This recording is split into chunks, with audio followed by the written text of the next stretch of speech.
नमस्कार. तर पिंगा गो पोरी पिंगा या मालिकेच्या आजच्या भागात आपण पाहणार आहोत की मिठू तिच्या ऑडिशनची तयारी करत असते.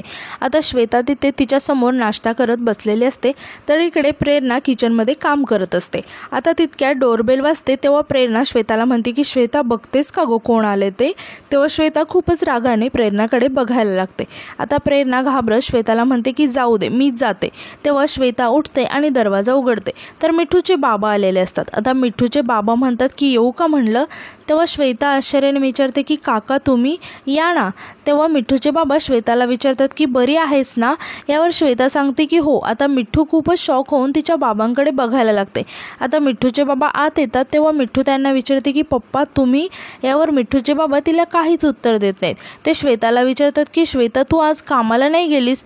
तेव्हा श्वेता सांगते की जायचंय, अजून टाईम आहे. आता प्रेरणा त्यांच्यासाठी पाणी घेऊन येते, तर इकडे मिठू खूपच टेन्शनमध्ये आलेली असते आणि ती तिच्या बाबांना विचारते की पप्पा तुम्ही असं अचानक आला, कळवलं नाही, फोन नाही केला. तेव्हा मिठूचे बाबा तिला म्हणतात की आता हे सगळं मलाच विचारतेस. तेव्हा मिठू म्हणते की तुम्हालाच विचारणार ना, म्हणजे सगळं ठीक आहे ना. अचानक आलात, मेसेज नाही केला, फोन नाही केला. तेव्हा मिठूचे बाबा तिला म्हणतात की हो आता इथं अचानक आलो म्हणजे नक्कीच काहीतरी कारण असणार ना. तेव्हा मिठू थोडीशी घाबरत विचारते की काय कारण आहे पप्पा. तेव्हा मिठूचे बाबा तिला म्हणतात की चहा पाण्याचं बघ, हातपाय धुवून येतो आणि मग सगळं सांगतो. मिठू मात्र खूपच टेन्शनमध्ये आलेली असते. आता प्रेरणा आणि मिठू दोघेही श्वेताकडे बघायला लागतात. तर आता यानंतर आपण पाहतो की श्वेता काहीतरी काम करत असते. तेव्हाच तिथे मिठू येते आणि खोलीचा दरवाजा लावून घेते आणि रागातच श्वेताला म्हणते की श्वेता एवढ्या खालच्या लेवलला जाशील ना असं वाटलं नव्हतं ग मला. तेव्हा श्वेता मिठूकडे बघायला लागते आणि म्हणते की लांब राहायचा माझ्यापासून आणि माझ्याशी नीट बोलायचं. यावर मिठू विचारते की तूच पप्पांना फोन करून बोलावलंस ना इथे. तेव्हा श्वेता म्हणते की काय, मी कशाला बोलवू तुझ्या पप्पांना. यावर मिठू म्हणते की बदला घेण्यासाठी, मी अनिमेशच्या बाबतीत तुला उघडं पाडलं ना म्हणून. तेव्हा श्वेता म्हणते की तू काय डोक्यावर पडलेस का गं, मी नाही केला तुझ्या पप्पांना फोन, मी नाही बोलवलं त्यांना. यावर मिठू म्हणते की खोटं बोलतेस ना तू, माझ्या डोळ्यात बघून सांग की तू हे सगळं नाही केलंस म्हणून. तेव्हा श्वेताला खूपच राग येतो आणि ती मिठूकडे बघत म्हणते की जा, मीच बोलवलं तुझ्या पप्पांना. तेव्हा मिठू खूप शॉक होते. आता श्वेता मिठूला म्हणते की तुझ्यासारख्या 1.5 शहाण्या मुलीला ना अशीच अद्दल घडवायला पाहिजे आणि म्हणते की मी सांगितलं ना हर्षितवर तू लाईन मारतेस. तेव्हा मिठू खूप शॉक होते आणि श्वेताला विचारते की ही कोणती पद्धत आहे बदला घेण्याची, चिटिंग आहे ही. मी अनिमेशबद्दल तुझ्या घरातल्यांना सांगितलं नव्हतं, तू मर्यादा सोडून वागते श्वेता. तेव्हा श्वेता म्हणते की ए जाग, मर्यादेबद्दल तू तर बोलूच नकोस. अनिमेशबद्दल तुला कळल्यावर तू माझ्याशी येऊन बोलायला हवं होतं ना, पण तू काय केलंस, सगळ्यांसमोर तमाशा केलास ना. तेव्हा मिठू रागाने म्हणते की मी तुझ्या फॅमिली झोनमध्ये घुसले नव्हते. तेव्हा श्वेता म्हणते की या घरात राहणाऱ्या 5 मुली माझ्यासाठी माझी फॅमिलीच होती आणि मी इमोशनल होत म्हणते की माझ्या मैत्रिणी माझ्यासाठी फॅमिलीच होती. मिठू सगळ्यांची वाट लावलीस तू, जा आता इथून. तुझे पप्पा तुला साताऱ्याला घेऊन जातील आणि लग्न लावतील एका मर्दगड्याशी. बस गावात आणि रील टाकत तिथून. तुझं करिअर गेलं, तुझी ॲक्टिंग गेली, सगळं गेलं चुलीत. तेव्हा मिठूला खूपच राग येतो आणि ती रागातच श्वेताला म्हणते की माझ्या करिअरची वाट लावलीस तू, एवढी डेंजर असशील असं वाटलं नव्हतं ग मला. आणि खूप इमोशनल होत म्हणते की एक दिवस ही पप्पा इथे राहू देणार नाहीत मला. तेव्हा श्वेता म्हणते की पुढच्या वेळेस कोणाचाही विश्वासघात करण्याआधी 10 वेळा विचार कर मिठू, आणि म्हणते की हा धडा लक्षात राहील ना. तेव्हा मिठू खूप रागाने म्हणते की तुला तर ना, असं म्हणून ती श्वेताला मारायला तिच्या अंगावर धावून जाते. तेव्हा श्वेता मिठूचा हात पकडत तिला म्हणते की माझ्या अंगावर धावून येण्याआधी 100 वेळा विचार करायचा, याआधी फक्त गळा धरला होता, आता मारून टाकीन तुला. तेव्हा तिथे प्रेरणा येते आणि दोघींनाही शांत करत घाबरत म्हणते की काय करताय गो तुम्ही. आणि मिठूकडे बघत म्हणते की मिठू तुला कळत नाही का, इथे बाहेर तुझे बाबा बसलेत आणि तू इथे भांडत काय बसलेस. आणि म्हणते की हे बघ मी तुला शेवटचं सांगते, आता हे सगळं बंद करायचं. आणि ती श्वेताला तिथून घेऊन जाते. तर आता यानंतर आपण पाहतो की प्रेरणा मिठूच्या बाबांना पोहे देते. तेव्हा मिठूचे बाबा म्हणतात की 1 नंबर झाले तर पोहे. आता श्वेतासुद्धा तिथे येते आणि मिठूच्या बाबांकडे बघायला लागते. आता मिठूचे बाबा त्या दोघींनाही तिथे बघून विचारतात की पण आमच्या मिठूताई कुठे गेल्यात. तेव्हा प्रेरणा सांगते की ओ काका मिठू आतच आहे, येईल ना ती. तर इकडे मिठूला खूपच वाईट वाटत असतं आणि तिला आठवत असतं की श्वेता म्हणाली होती की मीच बोलवलं तुझ्या पप्पांना इथे. इथे. तुझ्यासारख्या 1.5 शहाण्या मुलीला ना अशीच अद्दल घडवली पाहिजे. आणि ती खूपच अस्वस्थ झालेली असते. तर इकडे बाहेर मिठूचे बाबा श्वेता आणि प्रेरणाला म्हणतात की तिला साताऱ्यावरून भेटण्यासाठी इथे आलोय मी, आणि माझ्यासोबत आंधळी कोशिंबीर काय खेळते ती. आणि ते मिठूला आवाज द्यायला लागतात. तेव्हा आता बाबांचा आवाज ऐकून मिठू खूपच घाबरते. आता मिठूचे बाबा म्हणायला लागतात की काय करतेस, बाहेर ये. मात्र मिठू आवाज ऐकूनही काहीच उत्तर देत नाही. ती खूपच घाबरलेली असते. आता मिठूचे बाबा मिठूला लगातार आवाज देत असतात, मात्र मिठू काहीच बोलत नाही. तेव्हा मिठूचे बाबा दरवाजाजवळ येऊन दरवाजा वाजवायला लागतात. आता मिठूला श्वेताचा आवाज येतो की श्वेता मिठूच्या बाबांना म्हणत असते की कुठल्या तोंडाने बाहेर येईल ती काका. तरी बरं झालं मी तुम्हाला कॉल करून इथे बोलावून घेतलं. कुणावर प्रेम करतेस ग, कुठला तो मुलगा. तर इकडे मिठूच्या बाबांना असं वैतागलेलं पाहून श्वेता खूपच हसत असते. तर इकडे आतमध्ये मिठू मात्र खूपच घाबरलेली असते आणि म्हणायला लागते की पप्पा माझं ऐकून घ्या ना प्लीज, मी तुम्हाला सांगणारच होते. आता मिठूच्या बाबा तिला म्हणतात की हे थेरं करायला आली होतीस का इथे, आणि ते तिला बाहेर बोलवायला लागतात आणि म्हणतात की बाहेर ये दे आणि आत्ताच्या आता सगळं सामान गुंडाळायचं आणि चालायला लागायचं. मिठू मात्र खूपच रडत असते आणि म्हणत असते की पप्पा प्लीज माझं ऐकून घ्या, असं नका करू. तेव्हा मिठूचे बाबा म्हणतात की मी आता काही ऐकणार नाही. तर इकडे श्वेता खूप खुश होऊन त्यांची मजा घेत असते.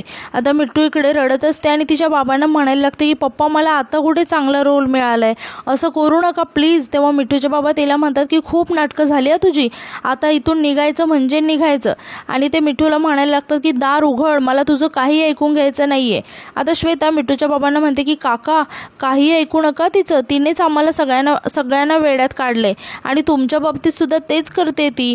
तर इकडे मिठू आतमध्ये खूपच रडायला लागते आणि तिला खूपच वाईट वाटत असते.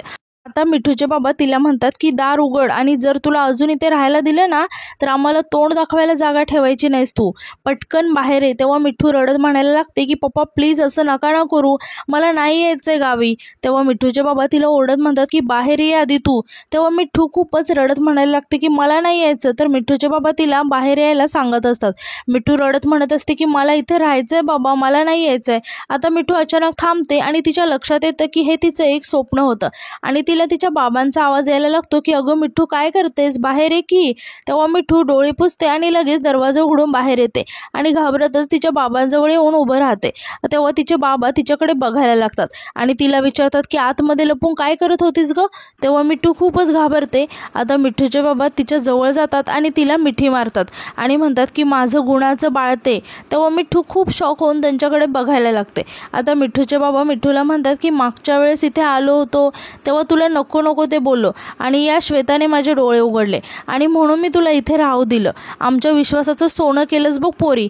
तेव्हा मिठू म्हणते की पप्पा तुम्ही. यावर मिठूचे बाबा तिला थांबवत म्हणतात की आता काही बोलायचं नाही. अगं मी आणि तुझी आई आम्ही एकत्रच येणार होतो पण तिला नाही जमलं, पण पुढच्या वेळेस नक्की घेऊन येईल तिला.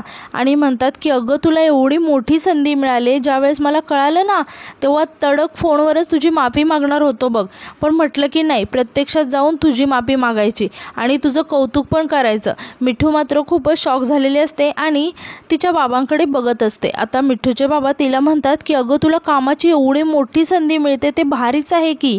हे बघ मी आणि आई आम्ही दोघे सुद्धा तुझ्या पाठीशी आहोत, तू काळजी नको करूस. तेव्हा मिठू खुश होऊन विचारते की म्हणजे मी ते राहू शकते. तेव्हा मिठूचे बाबा तिला म्हणतात की राहू शकतेस काय, म्हणजे राहायलाच पाहिजे. आणि हे बघ एक गोष्ट विसरू नकोस, हे सगळं जे काही शक्य झालंय ना ते हे आज श्वेतामुळे. तेव्हा मिठू आश्चर्याने श्वेताकडे बघायला लागते. आता मिठूचे बाबा तिला म्हणतात की अगं मोठ्या बहिणीसारखी काळजी घेते ती तुझी, तिला कधीही विसरू नकोस. आम्हाला तर विश्वासच नव्हता पण हिचा जास्त विश्वास आहे. तेव्हा मिठू आश्चर्याने तिच्या बाबांना विचारते की म्हणजे तुम्हाला श्वेताने फोन करून इथे नाही बोलावलं. तेव्हा तिचे बाबा सांगतात की नाही अगं मला आई बोलली तेव्हा मी लगेच इथे आलो. तेव्हा मिठूला खूपच वाईट वाटतं आणि ती श्वेताकडे बघायला लागते. आता मिठूचे बाबा त्यांच्या बॅगेमधील पेड्याचा बॉक्स काढून प्रेरणा आणि श्वेताला देत म्हणतात की हे सगळं ना तुमच्या साथीमुळे झालंय बघा, असंच कायम एकमेकांना साथ द्या. आता मिठूचे बाबा मिठूला पेड्याचा बॉक्स देत म्हणतात की हे घे आणि यातला एक पेढा श्वेताला भरव. अगं तिच्यामुळेच हे सगळं शक्य झालंय, अगं मोठ्या बहिणीसारखी तुझी काळजी घेते ती. तेव्हा मिठू खूपच इमोशनल होते आणि घाबरत श्वेताजवळ जायला लागते आणि श्वेताजवळ येऊन तिला पेढा भरवायला लागते. आता हे बघून प्रेरणा खूपच खुश होते होते. आता श्वेतासुद्धा मिठूला पेढा भरवते आणि मिठूला म्हणते की कॉंग्रॅच्युलेशन, खूप अभिमान वाटतोय तुझा, आणि तिला मिठी मारते आणि हळूच तिला म्हणते की मनात आणलं ना तर आत्ता तुझं भांडं फोडू शकते तुझ्या पप्पांसमोर, पण तुझ्या इतकी वाईट नाही आहे ग मी, कळलं. आता मिठूचे बाबा म्हणतात की चला माझ्या गाडीची वेळ झाली, मी येतो. तेव्हा श्वेता त्यांना थांबवत म्हणते की काका लगेच कुठे निघाला, जेवून जा ना. तेव्हा मिठू आणि प्रेरणासुद्धा म्हणायला लागतात की हो हो जेवण करूनच जा. तेव्हा मिठूचे बाबा बरं ठीक आहे असं म्हणून थांबतात. तर आता यानंतर आपण पाहतो की प्रेरणा आणि श्वेता बोलत असतात. आता प्रेरणा श्वेताला म्हणते की श्वेता खरंच थँक्यू. तेव्हा श्वेता विचारते की कशाबद्दल. तेव्हा प्रेरणा म्हणते की मगाशी तू मिठूला तिच्या पप्पांसमोर सांभाळून घेतलं ना म्हणून. तेव्हा श्वेता रागात म्हणते की संस्कार आडवे आले ग माझे म्हणून सांभाळून घेतलं, पण याचा अर्थ मी तिला माफ केले असं नाही होत. तेव्हा प्रेरणा श्वेताला म्हणते की असं का म्हणतेस ग, सोडून दे ना आता हे सगळं, माफ करून टाक ना तिला. तेव्हा श्वेता म्हणते की द्या तुम्ही मलाच सल्ले द्या, असलं तिला काहीच बोलू नका, आणि अनिमेषच्या बाबतीत तिने माझ्याबरोबर जे काही केले ना ते चुकीचं नव्हतं का, मला काय वाटेल याचा जरा तरी विचार केला का तिने, सगळं असं चव्हाट्यावर आणलं ना, ही अशी असते का मैत्री. तेव्हा प्रेरणा श्वेताला म्हणते की श्वेता अगं तिला कदाचित असं वाटत असेल की मैत्रिणीमध्ये कशाला लपवून ठेवायच्या गोष्टी, आणि तिला जरी असं वाटत असेल तर त्यात काय चुकीचं आहे मला सांग. तेव्हा श्वेता रागाने म्हणते की जाऊ दे ना गं, तू कशाला सारखी बाजू घेतेस तिची, आणि मैत्रीण म्हणून मिठू काय लायकीची आहे ना हे आज पुन्हा दाखवून दिले तिने मला. आता तितक्या तिथे तेजा येते आणि ती शॉक होऊन विचारायला लागते की काय काय झालं आता काय केलं मिठूने. तेव्हा श्वेता आणि प्रेरणा तेजाकडे बघायला लागतात आणि आजचा भाग इथे संपतो. धन्यवाद.